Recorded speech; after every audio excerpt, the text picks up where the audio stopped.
انسداد دہشت گردی عدالت اسلام آباد نے سپرنٹنڈنٹ اڈیالہ جیل سے چیئرمین پی ٹی آئی کی سیکیورٹی کے حوالے سے رپورٹ طلب کر لی۔ چیئرمین پی ٹی آئی اور اسد عمر کے خلاف جوڈیشل کمپلیکس توڑ پھوڑ اور الیکشن کمیشن احتجاج کیس سے متعلق انسداد دہشت گردی عدالت اسلام آباد میں سماعت ہوئی۔ جج ابو الحسنات ذوالقرنین کی عدالت میں اسد عمر پیش ہوئے۔ چیئرمین پی ٹی آئی کے وکیل جان محمد اور پراسیکیوٹر راجہ نوید بھی اے ٹی سی میں پیش ہوئے۔ وکیل صفائی جان محمد نے چیئرمین پی ٹی آئی کی عدالتی پروڈکشن کی درخواست دائر کر دی اور کہا کہ chairman P T I in cases میں ضمانت پر ہیں، جیل ٹرائل نہیں ہو سکتا۔ ریاست کی ذمہ داری ہے کہ جیل سے عدالت لانے کے انتظامات کو دیکھا جائے۔ ملزم کو عدالت میں پیش کرنا پولیس کی ذمہ داری ہوتی ہے۔ چیئرمین پی ٹی آئی کے وکیل نے کہا، سابق وزیر اعظم کو ٹرائل کے لیے جیل سے کوڑدو لانا پڑے گا۔ چیئرمین پی ٹی آئی خود عدالت آئیں گے اور ہاں یا نہ کریں گے۔ عدالت احکامات جاری کرے تو police chairman P T I کو عدالت میں پیش کرنے کی پابند ہے۔ وکیل صفائی جان محمد نے کہا، چیئرمین پی ٹی آئی ضمانت پر ہیں، جیل میں کیسے رکھا جا سکتا ہے؟ چیئرمین پی ٹی آئی ہر تاریخ پر پیش ہوئے ہیں، وہ ٹرائل کورٹ میں بھی پیش ہوتے رہے ہیں۔ عدالت میں پراسیکیوٹر راجہ نوید نے کہا کہ چیئرمین پی ٹی آئی کی سیکیورٹی کے حوالے سے عدالت نے موجودہ صورتحال کو دیکھنا ہے۔ ماضی میں چیئرمین پی ٹی آئی کی عدالت پیشی کی وجہ سے کئی دیگر مقدمات درج ہو چکے ہیں۔ پی ٹی آئی تو خود کہتی رہی ہے کہ چیئرمین پی ٹی آئی کی جان کو خطرہ ہے، آج کہتی ہے چیئرمین پی ٹی آئی کو عدالت پیش کرو۔ پراسیکیوٹر راجہ نوید نے چیئرمین پی ٹی آئی کو عدالت میں پیش کرنے کے لیے جیل سپرنٹنڈنٹ سے رپورٹ طلب کرنے کی استدعا بھی کی۔ اس موقع پر جج ابو الحسنات ذوالقرنین نے کہا، چیئرمین پی ٹی آئی کو عدالت طلب کرنے کی صورت میں سیکیورٹی صورتحال تو پیدا نہیں ہوگی۔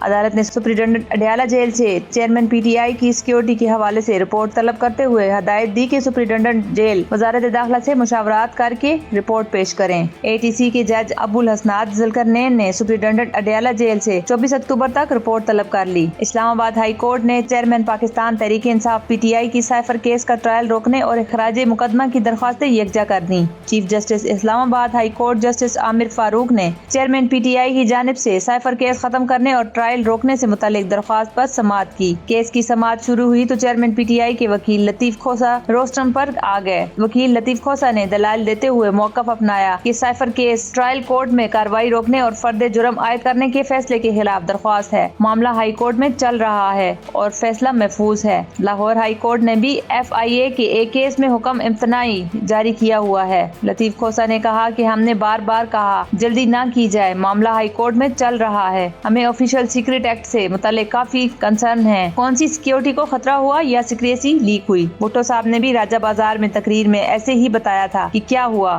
میرے موکل قومی ہیرو ہیں اور دنیا جانتی مانتی ہے اور اب وہ بے گناہ جیل میں ہیں۔ چیف جسٹس عامر فاروق نے وکیل کے دلائل پر کہا، آج صرف متفرق درخواست لگی ہے، آپ کہیں تو میں مین کیس کے ساتھ لگا لوں، جس پر سردار لطیف کھوسہ نے جواب دیا کہ بالکل آپ سائفر کیس اخراج کی درخواست کے ساتھ لگا دیں، لیکن 17 تاریخ سے پہلے لگائیں۔ جسٹس عامر فاروق نے استفسار کیا کہ اس روز یعنی 17 اکتوبر کو کیا ہونا ہے، جس پر وکیل چیئرمین پی ٹی آئی نے کہا 17 اکتوبر کو بڑی بدمزگی ہونی ہے، ٹرائل چل رہا ہے، فرد جرم عائد ہونی ہے۔ جسٹس اسلام آباد ہائی کورٹ نے کہا، میں دیکھ لیتا ہوں اور اس پر آرڈر بھی کر دوں گا، 17 اکتوبر سے پہلے کیس لگا دوں گا۔ بعد ازاں عدالت نے ٹرائل روکنے کی درخواست سائفر کیس اخراج مقدمہ کی درخواست کے ساتھ یکجا کرنے کے احکامات جاری کر دیے۔ بشرا بی بی کی گرفتاری سے متعلق درخواست قبل از وقت قرار۔ احتساب عدالت نے توشہ خانہ اور 190 ملین پاؤنڈ اسکینڈل میں چیئرمین پی ٹی آئی کی اہلیہ بشرا بی بی کی گرفتاری سے متعلق درخواست کو قبل از وقت قرار دیتے ہوئے نپٹا دیا۔ احتساب عدالت اسلام آباد کے جج محمد بشیر نے بشرا بی بی کے خلاف توشہ خانہ اور 190 ملین پاؤنڈ اسکینڈل کیس کی سماعت کی۔ اس موقع پر نیب پروسیکیوٹر مظفر عباسی، وکیل صفائی اور پی ٹی آئی وکلاء بھی عدالت میں پیش ہوئے۔ وکیل صفائی لطیف کھوسہ نے گرفتاری سے متعلق اعلیٰ عدلیہ کے فیصلے احتساب عدالت میں جمع کروا دیے۔ لطیف کھوسہ نے کہا کہ جیسے اعلیٰ عدلیہ نے فیصلے کیے ویسا ہی فیصلہ آپ سے بھی چاہتا ہوں۔ اپنے دلائل میں نیب پروسیکیوٹر نے کہا کہ نیب قانون میں ایسی کوئی شک موجود نہیں۔ مظفر عباسی نے